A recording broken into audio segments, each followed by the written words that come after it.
Hello guys, তো তোমরা দেখে বুঝতেই পারছো আজকে আমার মুখের অবস্থা ভালো নেই।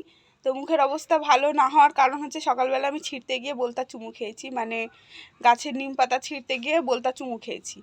তো মা সকাল সকাল বলছিল যে আমাকে দুটো নিম পাতা পেরে এনে দে, আমি খাবো।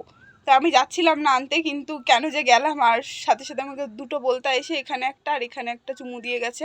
তো আর একটু ফুলেছিল, মা বললো সাথে সাথে উজালা দিয়ে দে, তো ফুলবে না আর জ্বলবে না।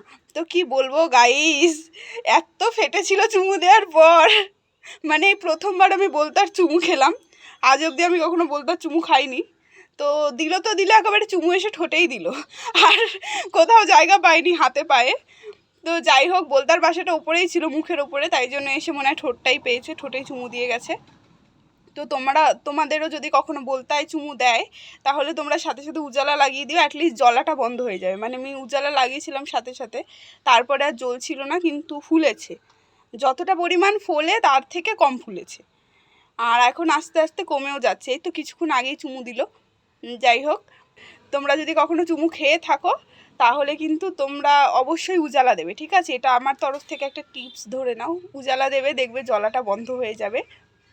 আমার জ্বলাটা বন্ধ হয়ে গেছে। কি বলবো গাইস, যা কষ্ট হচ্ছে না।